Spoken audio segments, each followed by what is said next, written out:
And we are back after a wonderful performance by Folk Talk up from the Burlington area. Another round of applause. Thank you, guys. Thank you so much for making the trip here and for gracing us with your presence and your music. That was a whole lot of fun.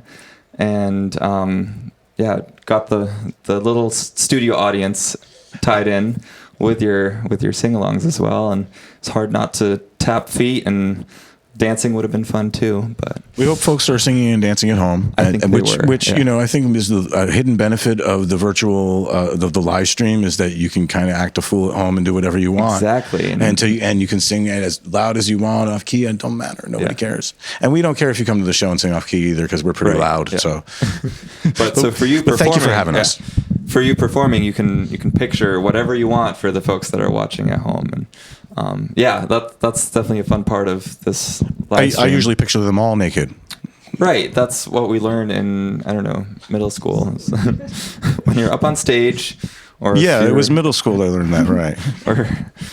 So when did you learn that? Now there's a question. This was a great selection of songs that you brought to us today as well, and I understand they were both covers and originals. Mostly they were a lot of the old songs that the concept was that Jason had asked me about some of the songs that I had been singing for a long time. And I said, well, we could sit down and we could talk about it. He said, well, why don't we just, record these songs as if somebody, a mentor, was passing something on to a student who was wanting to learn about it. So we picked a lot of the songs that were important in my life, and I felt were important to pass on. If you didn't know a lot about this type of music, I mean, these are old chestnuts. These are songs that a lot of people have known and have sung for many, many years, and they have a life of their own, and they're fun to play. I mean, that's one of the things about a lot of these tunes, is they're just a fun song to sing and play. Yeah, definitely, and we all enjoyed that too. So when we did that, we actually ended up. So I had Rick come and guest on my album, my second album, Common Man Blues, and he guested on 2 songs, including "We Don't Know Any Better," the song we just ended with. Great. Yeah, and he played the kazoo on that one. So I had to bring. I thought that was my idea for bringing the kazoo out. Awesome. And also the banjo, ukulele, and stuff like that. So added a great jug band flavor to the whole thing. Yeah. After we had such a good time in the studio, I said to him, "Well, would you like to make an album together?" And so COVID interrupted our studio time. We did a little studio, some stuff in the studio, but then we recorded this album. Here you go for you to have. It's Folk Talk, A Guide to Traditional Folk Music, Volume 1, and it's me and Rick. And towards the end, we ended up getting looping Patty in at the very end to add bass, vocals, and mandolin to different tracks. And after working with her, we just decided, well, if we're going to do a band, Patty's got to be in. And so we were very lucky that she agreed. Patty is You've got to have the low end. Yeah. Well, Patty is not just a great bass player. Patty is also a great singer, and Patty is an CMA award-winning songwriter and a solo artist on her own right. So getting her to work with us is, I feel like I've joined a supergroup with these two. Yeah. Except I'm the ugly dog or whatever in the group. I don't know who of CSNY is the low end. I'm Graham Nash or something like that. You just actually did the great introduction, and I just want to take a step back and redo that just to introduce who we have here tonight, because we just enjoyed you for an hour, but we've heard the names off and on throughout the show, but Jason Baker, Rick Polari, and Patty Shannon. Yep. And so why don't we do a quick round actually between the three of you, and kind of go to where you started as individuals, and then I want to get together as to how this trio got formed in more detail. But so you, as a solo musician, we had you down here a few months ago. That's right. Which was a lot of fun. I had a great time, and I really enjoyed doing it. And I went and looked back at the performance, and because I cringe usually looking at my performances, but it looked like I was having fun too, and I imagine other people were having fun watching it. And we were having fun. Yes, we were having a good time. So it was a really great experience for me, which is why I'm very glad you invited me back. I've been a musician since I was 14, but writing songs was something that was fairly new to me that started in 2017. I had tried when I was 19 in rock bands and stuff like that, but the results were so bad that I got kind of traumatized and just didn't try writing. Well, maybe I'm not a songwriter for about 30 years, actually, before I said, I'm going to try it. I'm going to great. Yeah. Fail, succeed or fail. And I dug in and just focused on just writing as many songs as possible. And I ended up writing about 90 songs in 1 year. And it was sort of like a boot camp year for me. So I felt I developed a certain. There was a lot of different stuff, but I felt in there was a group of songs that had a certain style, were topical in nature, and when I played them for people, they said, "Oh, that's folk music." So apparently, I started looking into the old folk roots music that I guess inspired me to do all that. And that's when I sort of crossed paths with Rick, who I already knew. I knew of Rick and had seen him perform. Yeah. But I think we crossed paths at the memorial for a street poet named I'm trying to remember the fellow's name, Ken. Mm-hmm. And Ken there was a memorial at the Workers Center for him, and I did a song, and Rick did a song for, in honor, a poem and stuff in honor of him, and then we sort of chatted a little bit afterwards, and then Rick asked me to do at some point. I think I showed up at the Great Vermont Barn Dance, which is a live old style radio show style thing that Rick does. That's actually a live stream. Yeah. And done again, just with a microphone and a bunch of performers and a variety. And before live streams were cool. Actually, he was doing it. Cool. He was doing it before live streams were cool. Absolutely. So I showed up there, and I think he needed they had some technical issues, so I jumped in. Awesome. And then he asked me to show up at the Media Factory, where he does a TV show one day. And then he says, "Hey, do you want to I'm doing a radio show and I need some help running the board and stuff." I said, "Well, I've done that." "Sure." And he goes, "Great, we're on in 25 minutes. So we ended up, that's how he wrote me into doing this radio show every week called Folk Talk with Rick Polari. And so that's where we started this whole education thing of him educating me as to what folk music really is, all the different things that really folk music can mean. Great, yeah. And so that's where so in addition to having my little solo career, I now feel, I've gotten a great education just hanging around. And at that point, I just realized, playing folk music is fun. So maybe if we record it, people will have fun listening to it. Yeah, definitely. So Rick has been very gracious to take me on.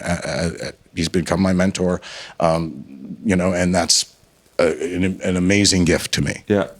Yeah, I think that's a wonderful addition to what again makes this trio now.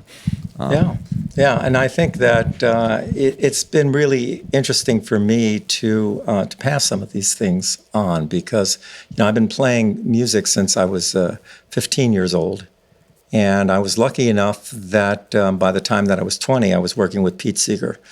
And I was part of a thing called the Sloop Singers, which was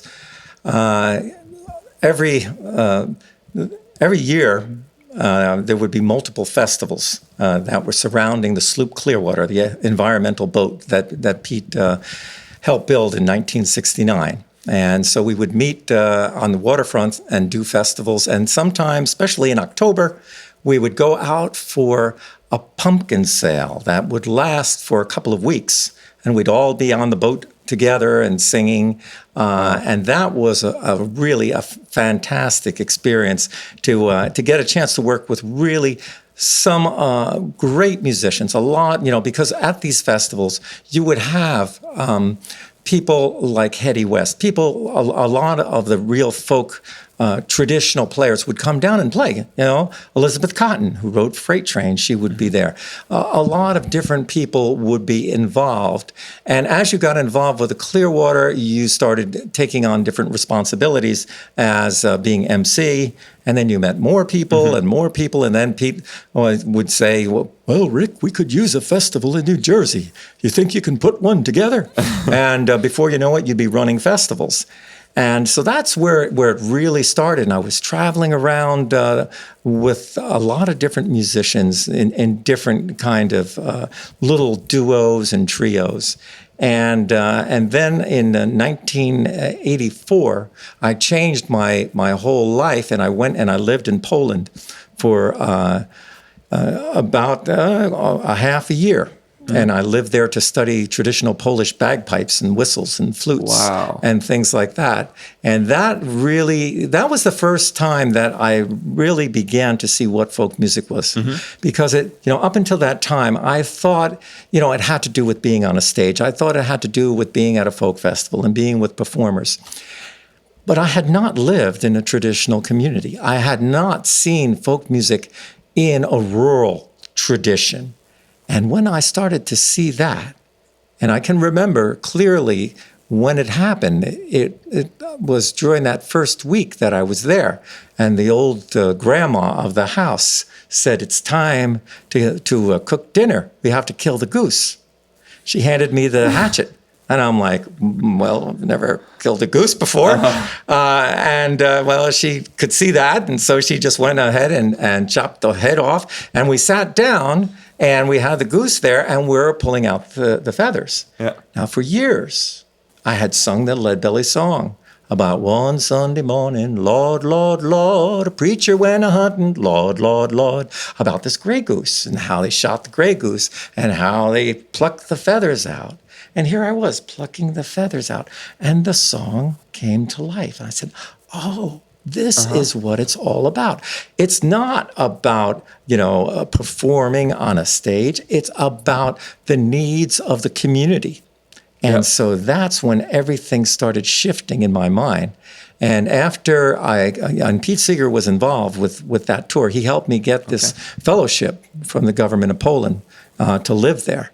And it was Pete who wrote me a letter and said, are you keeping a journal? And I said, no. And he said, well, you better start because you got to write all this down. So I started writing down everything. And that became part of my books when I started writing books. Okay. Came from the things that I wrote down. But at the end of that tour, the Polish Arts Foundation, Polonia at that time, they called me in and they said, we want you to take this and we want you to bring this music that you just learned to America. This is during 1984. This is a time of communism, and people would not be able to travel. A lot of the old mentors that I was learning from, the chance of them coming to America at that time was very small. Yeah. So they said, will you go and bring what you learned to America? Wow, yeah. So then I started doing, I did over 1,000 schools across America. And as I traveled throughout the United States, I went to every state in the U.S., I started meeting the different performers and musicians, and started meeting more and more people like Jimmy Driftwood and a Guy Carwin and so many different people that I became part of that bigger circle of folk music. So I was playing Polish folk music in the schools, but I was learning how to play the Native American flute on the reservation with Kevin Locke, because I was there with Kevin, and Kevin showed me how to play. So that was the beginning of realizing that it was my job, in a way, to be able to take the things that I've learned and bring them to different places. Yeah. So, if you were, in Germany, you'd be introducing the hobo culture to the German people. If you were, in Australia, you would be talking about the Native Americans, and you'd be sharing all of these cultures and picking up new things and carrying on those stories. Because, it's really the story that's important. The story is what is really the riches of life. A lot of people think about money is the important thing. Yeah. But, after you're gone, the money's all gone. Yeah. And how you're remembered is by the story. Why don't you tell people how they can get your most recent book, Banjo Man? Banjo Man, Adventures of an American Folk Singer. Speaking of stories. You can go to my website, and that is rickpalleri.com. It's RIKPALIERI.com. And you can do that. Because, I decided that I wasn't going to support Amazon. Mm-hmm. And I wanted people to have a real kind of an experience where, send a thank you letter and do things in the old-fashioned way. So that's a little bit. That's the tip of the iceberg. So let's let Patty talk. Yeah. Okay, just a short bit. Yeah, I've just been playing all my life too, in various things growing up. Choir and all that stuff, and then before I started playing bass, I played guitar, a little bit of keyboards, and some fiddle, and then I saw this group that needed a bass player that I really wanted to join. So I said, yeah, I can play bass. So I learned really quickly. But I just enjoy being a band member, part of a group, supporting member. I love vocals. I love vocal harmonies. Love to do that. I've played with all kinds of bands, been on the road, been on tours and overseas, and sometimes do it full time, sometimes not, and just having a grand old time. I've played all kinds of music and places and love it. But Patty is also a solo artist who has an album out. A full-on Nashville experience you had back when you were there. No, I recorded that in L.A. Oh, you recorded it in L.A. Right. But basically, and that was another thing. I like to write songs, but I've never really had my own show or anything. I've done some cover bands where I've been the leader or something, only once, but I took some of my demos that all kind of fit into a good genre and put out a CD. Great.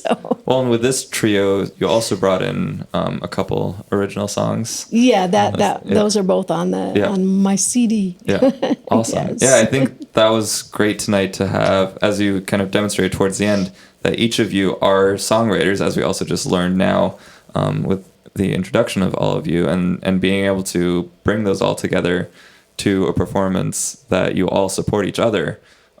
That's a wonderful thing. And then also all three of you being singers and having wonderful harmonies. And I felt also just tonally, all your voices work really well together. So that definitely translates. There's a certain special magic to a folk trio, actually. I mean, it has to really fit together, but when it fits, it's kind of special, actually. Yeah. And I think you've accomplished that. Well, thank you. I'm glad we did. Well, I think it's the fun little dance that we're trying to do around. We're using a ear trumpet microphone. Right. And for folks not aware of why, why are they moving in and out? Yeah. It's because really that's what's picking up most of all the sound. Yeah. And so in order for us to be able to hopefully do things so we can be we can all be heard, we have to move in and out. It's an old style of working the microphone.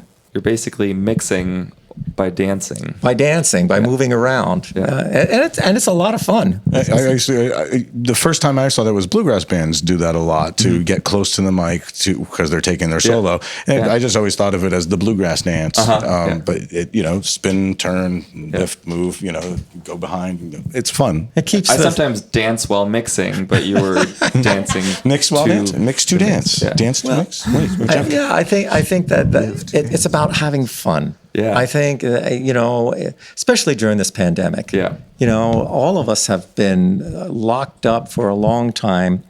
And one of the things that you notice about when you go out to live shows, because people haven't been playing for a long time, everybody's a little bit rusty these days. It's not like we've been playing all the time and doing shows. It's like, okay, here we go again. And it's just a window right now where we're trying to squeeze in to be able to do live shows while we can, because we don't know what's going to happen. What I'd also like to say with that, though, is that it seems like everyone's having just a little more fun because of this small window. Everyone was so excited to get back out there and to see people and to play, and that's been such a positive aspect of this summer. It's a shame that things haven't continued necessarily recently. Things have gone, worse number-wise, but we're very thankful that we can play. We're all vaccinated. You're all vaccinated, and we can play here. And this is a small group. We're safe here. Exactly. But a large group starts to become dangerous because you can't control everyone's vaccination status. And I think so. I think we're going to it's interesting. You're going to see people very excited to see live shows for sure, as you said, because they can't get to them for a while, and then they're going to be shopping. But I think a hybrid of live streaming, virtual, and live in person is going to continue for quite some time. And I think people have also even when the shows are live, people have enjoyed from further away have enjoyed it when those things have been live streamed. Yeah. It might be a new thing for us all. Everything is live or live streamed or both. Who knows? Yeah, my parents in Germany would get upset if I stopped this series because then they wouldn't know what to do with they end up watching it the next day because our show starts at 1 a.m. German time. A little early for them. And continues to 3 a.m. So they watch it the next day, as does my uncle. But so that's just something that, it had been done in the past, but not like today, that people are tuning in from all across the world for even small shows like the ones we have here. It's really important what you're doing, and so thank you guys for doing this very much. Yeah, it's been our pleasure, definitely. And we just had our 1 year anniversary, and we've just had so many wonderful performances and getting to meet so many new people. And what's fun too, and this has happened today, is that some of those people also come back and we get to revisit, and that is just bound to happen. Well, thanks. I realize that's an unusual thing, but we brought a very different show from the one I did last time. Only one repeat was the last song. Yeah, which I noticed. I caught on to that. And I heard you singing, so hey, thank you. Yeah. And so we really appreciate that you were open to hearing what we're doing here, and because we thought folks would really enjoy it. It's definitely a different thing than what I do. It's quite high energy, I'd say, especially with Rick. Yeah, and the sing-along aspect is a lot of fun too, and that's something that I'd read in your bio too. That's one of those things that you were given these tools by your mentors. This is about this whole idea about the importance of mentors, and I spent a lot of time with Pete, especially later on in his life. I used to visit him at his house. Mm-hmm. We used to hang out and talk and tell stories together. And it was one of those things where I knew that it was important to carry on. Everybody, when Pete died, it was like, well, who's going to be the next Pete Seeger? And what I think is all of us, because no one can replace that man. He lived 93 years. And he did so many things, but we can all pick up a little piece of what he did. So some people can play the banjo, some people can play the 12 string, some people can play the steel drums, some people can sing in different languages.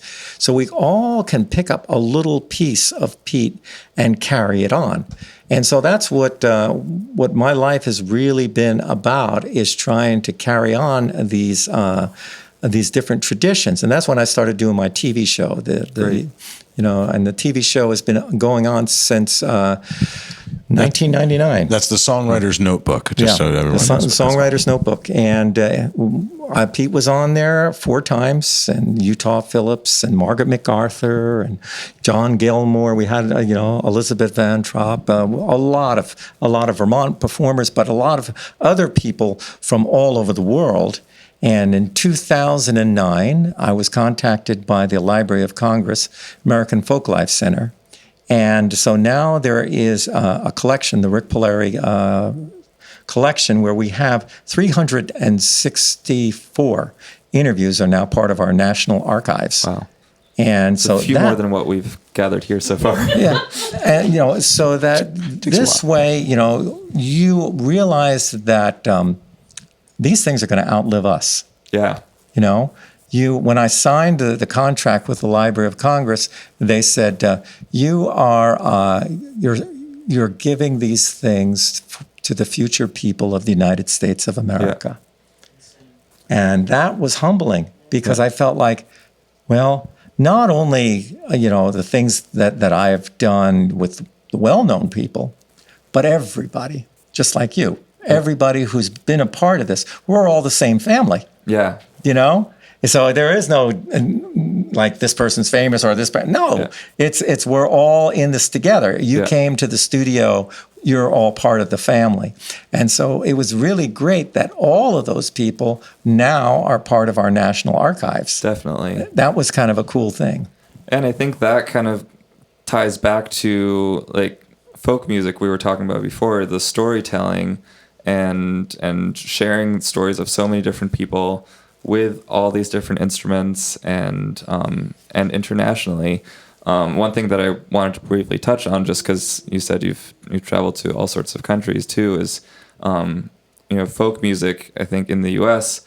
everyone has kind of an idea of what American folk music is like, but folk music, just the name itself, speaks to it's the folks that live in one country, and so each country has their own style and interpretation of that. And one of the things about that is, like, when I started doing shows in Germany, I found out I had to change the name, because folk music to them in Germany meant the old man with his two daughters sitting on the front porch with the accordion. Yeah. And so it was like you're finding out, like, where's all the people? Yeah. And so I relabeled it to call it Country Roots, because that's really, folk music has been a part of country music for, from the beginning. Yeah. Actually, it was all, it's all folk music. And it wasn't until like in the 50s that they started changing instead of called, because it used to be called folk music. Hillbilly music and folk music, and then they started changing it.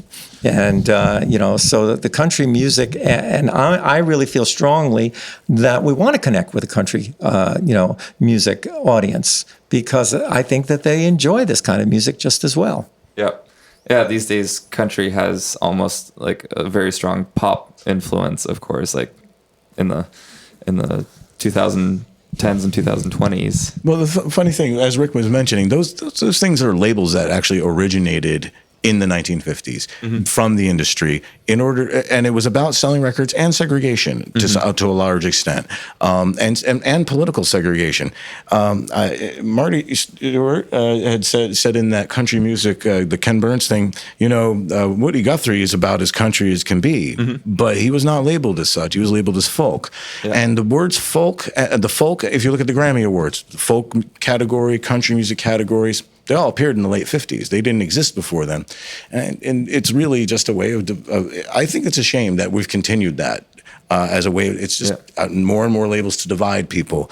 Americana, folk, this and that. And then at this point you get subgenres. And it's almost as factional. The only thing more factionalized than, say, the heavy metal scene is like the Democratic Party. In other words, there's lots of different heavy metal styles, and they really are different. And I understand, I know that they're different, but then again, it's heavy metal, guys. Don't argue amongst yourselves. And the same thing is true of folk music and country. There should be no division. Yeah. And yes, pop elements are fine in any kind of music, but as long as you bring it back to the real thing. Yeah, I think one of the things about our radio show, Folk Talk, is we keep a very open mind about the music that we play.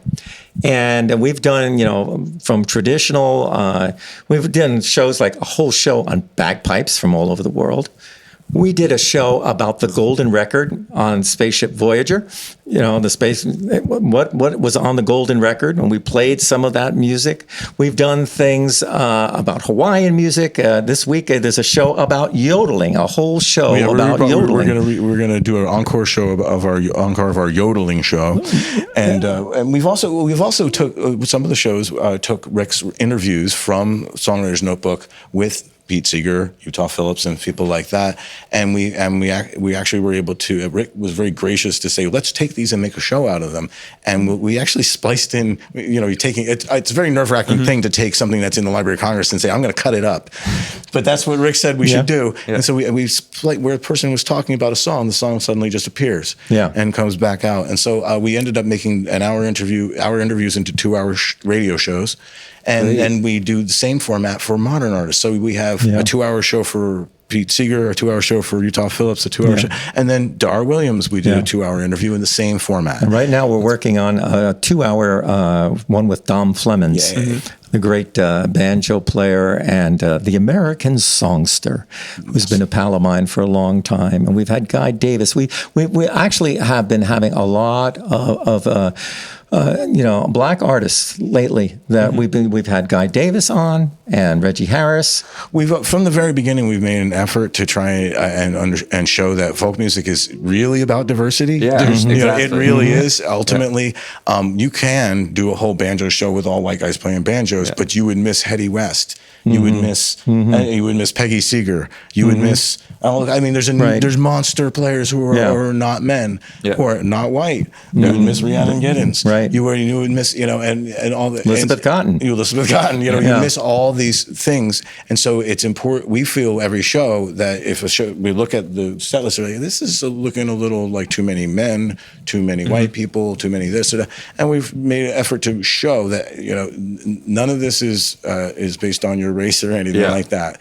It's all based on what kind of music you like, and everybody likes something. And we try to give people a chance. So once a month, we have a music showcase where people who send in things to us, they can have a chance if it fits the format. I mean, if it's really crazy and doesn't fit the Heavy format. metal doesn't fit in. Well, we've actually gotten pretty close. Some stuff that's pretty rockin', and actually we're not entirely against heavy metal versions of things. So we if it's good. Right. I will say there's one of the pieces on the yodeling show recently. There's been a heavy metal version of the exact same song that came out. And I got to admit, I was tempted to edit the show to put the heavy metal version in.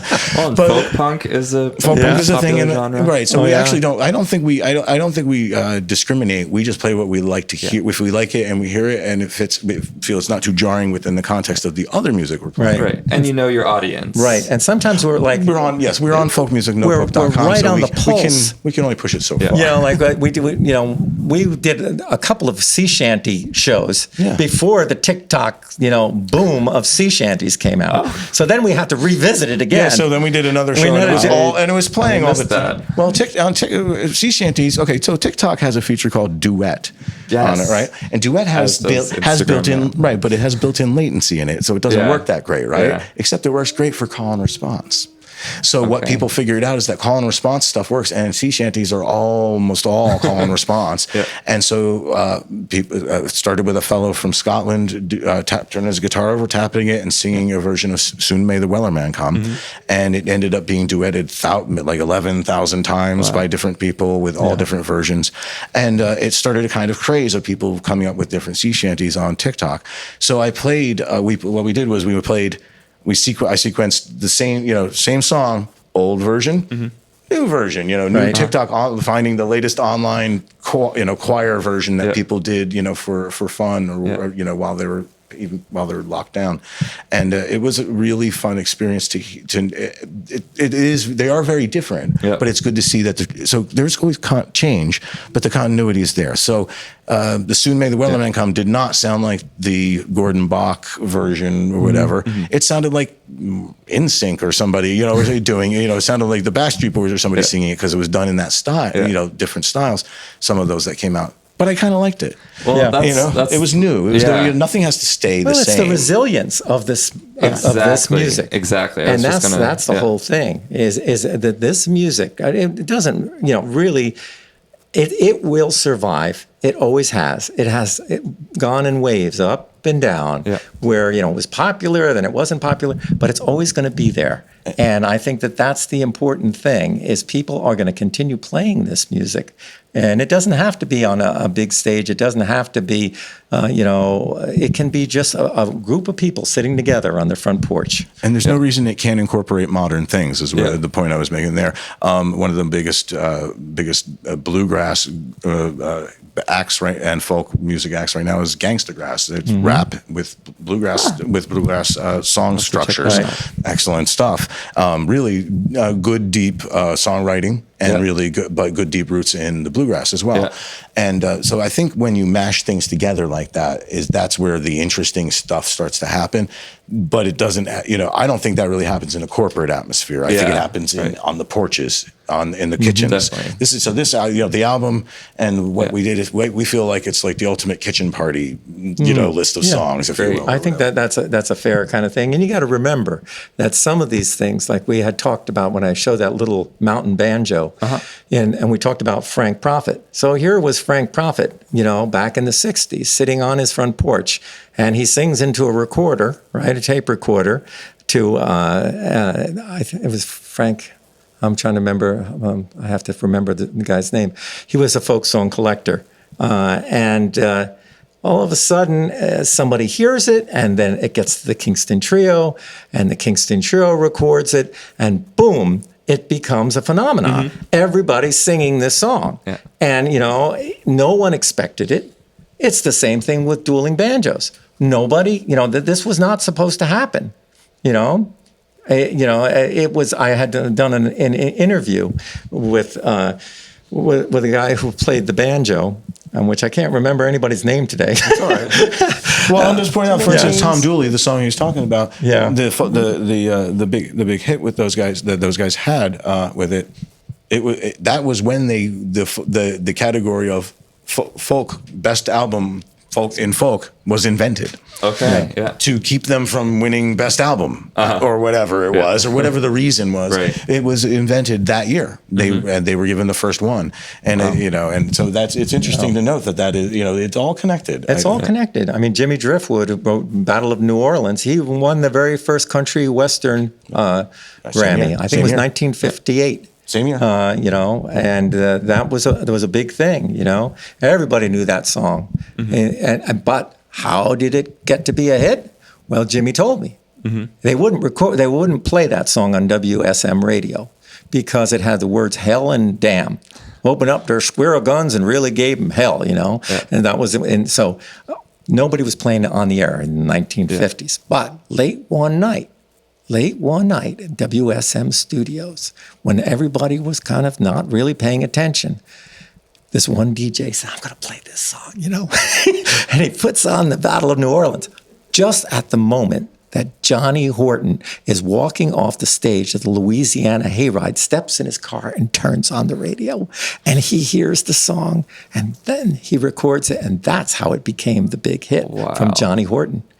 So you think about that, So this music has, a quirkiness about it. When Pete Seeger recorded with the Weavers, the Goodnight Irene, that was the flip side.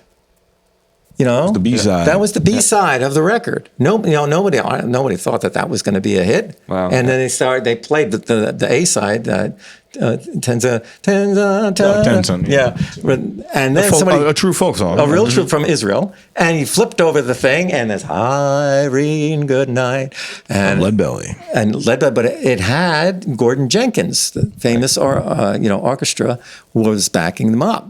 So it had that appeal. So this is the whole thing about this kind of music is sometimes you need to have the buffer. Yeah. Right. Even then, pop was part of the equation. Right. So to think of the Weavers, where they're recording with a pop group, yes, that orchestra was a pop group. That was a pop style recording, and they had a huge hit with it. It was, but it's a song they learned from Lead Belly. Yeah. Well, the genre pop, of course, changes every year. Yeah. Because it's what's popular. Whatever is popular. Yeah. Well, we've been talking too much. Patty, you have something to say here? No, I don't. I'm learning from you guys.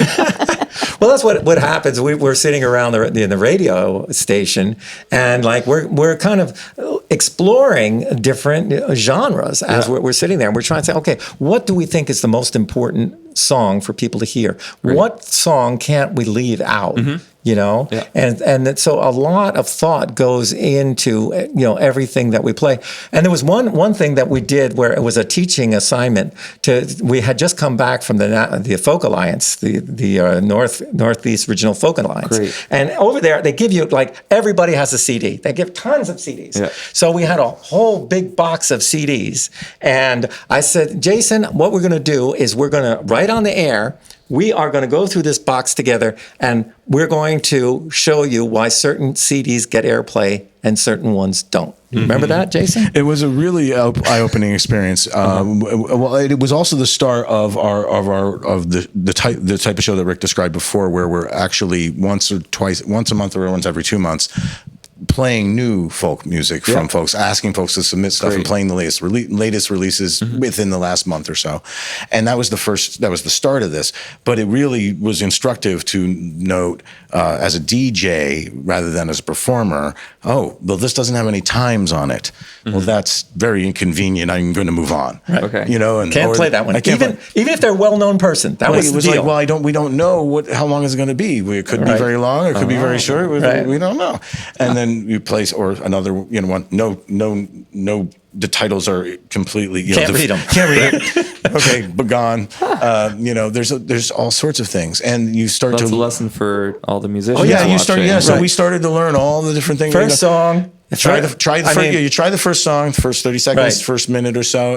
You try. If it doesn't grab you, the titles track or any covers that you recognize. That's almost everybody naturally. I never thought about it, but people naturally do that. They'll just like, oh, there's a cover song. I want to hear that. Yeah. Even if it's only one, which is why I started. That's Utah. See, now here's how again stuff gets passed down. Utah Phillips in the interview that that he did with him that we turned into a radio show says something in the middle there about I tell young people, include traditional music in your sets. People will like it, and it'll be better. It'll be good for you. Yeah. And then when I was talking to Rick about my last album, he's like, "Don't you remember what Utah said?"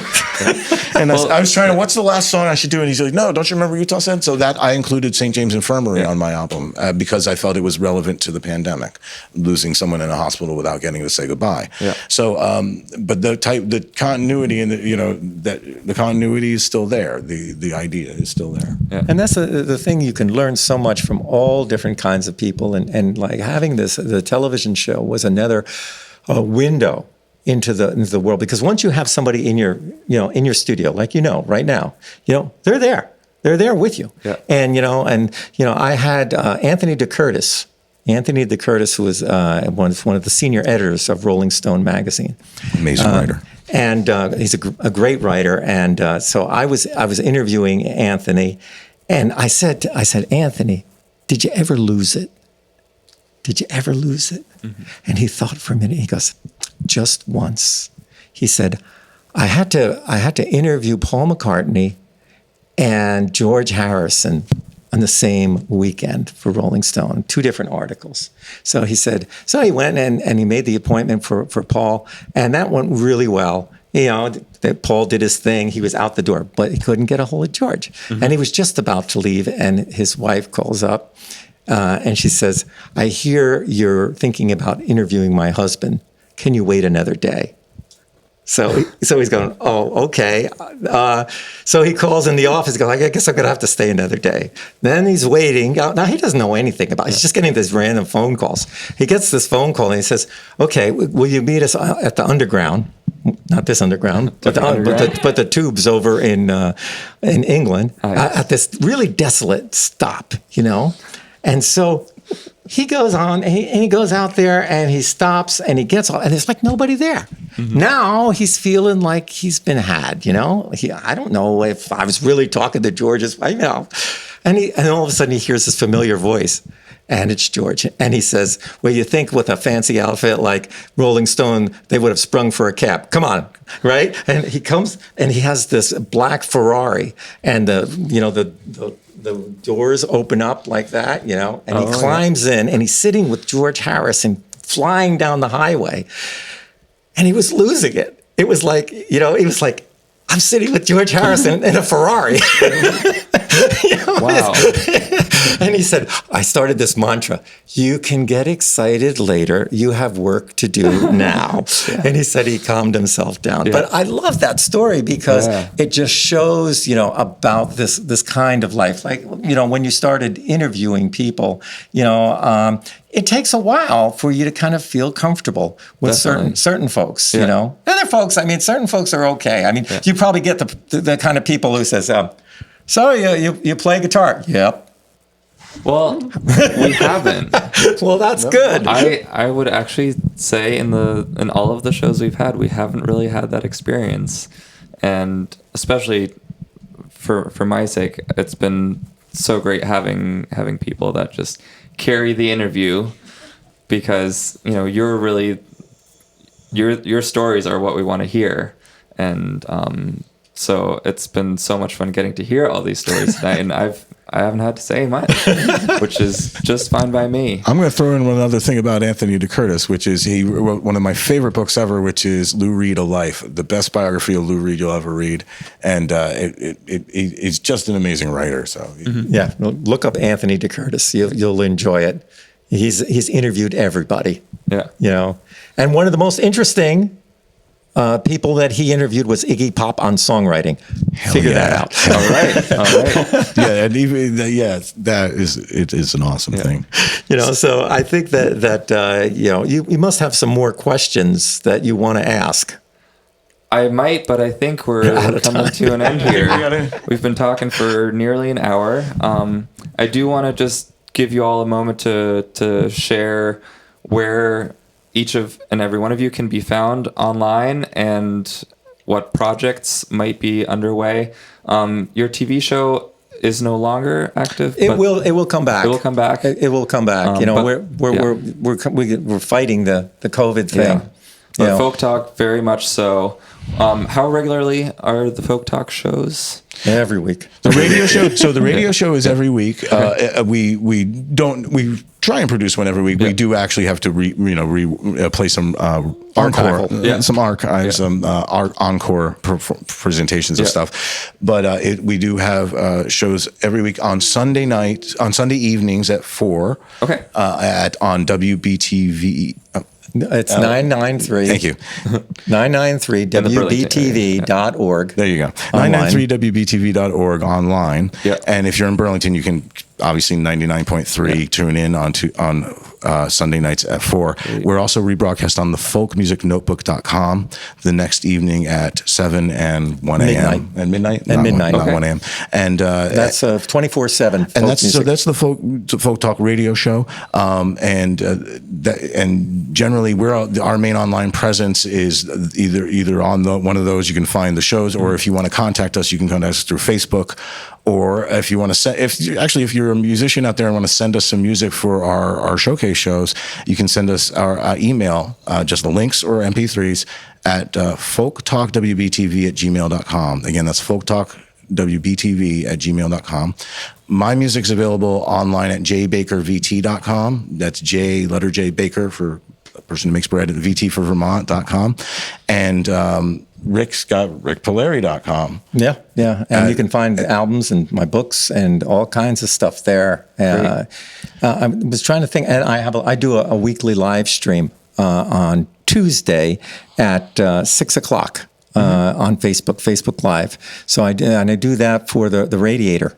Awesome. Yeah. Big Heavy World asked me to do something to calm people down during COVID. Yeah.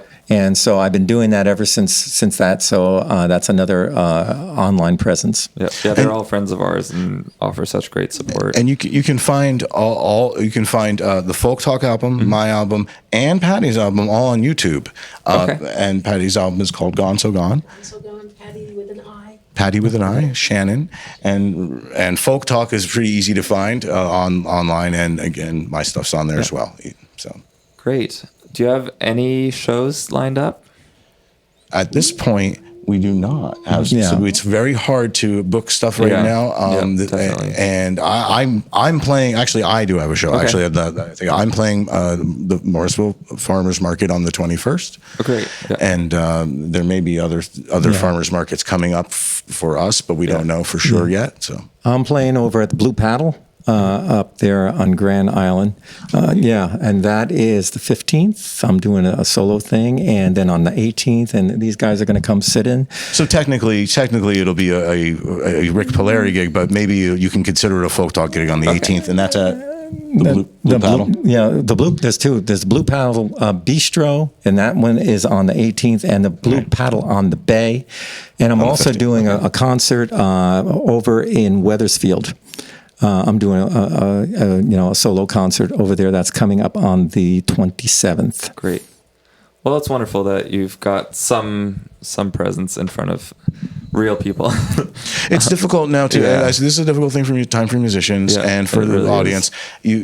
Safe outdoor gigs are the way to go. Yeah. And hopefully that's helping to keep people from getting sick. Definitely, yeah.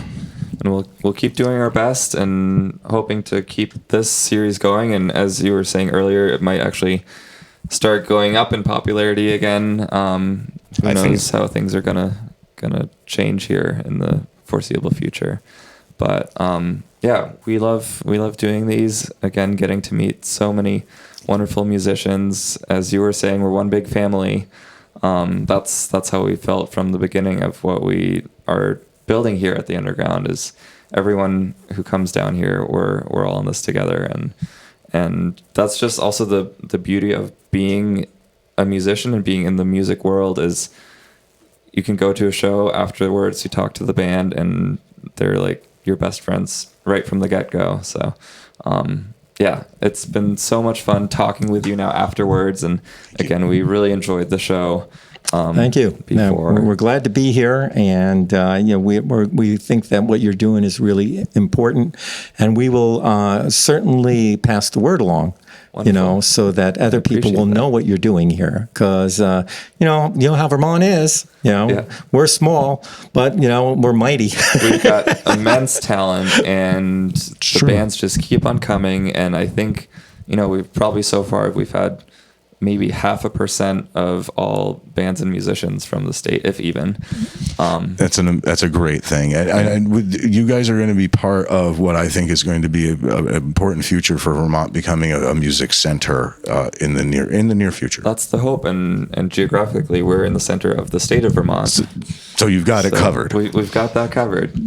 So well, thank you so much. Thanks, we'll wrap it up you. here. Thanks. This was so much fun, and it is still Thursday, August 12th here, live from the Underground with Folk Talk. Thank you all so much. Thank you, our online audience, for watching, and tune in again next week. We've got a band also from the Burlington area called Sus. And so, next Thursday at 7 p.m. live from the Underground. My name is Vincent Freeman, and thank you so much for my whole team here tonight for helping out, and good night.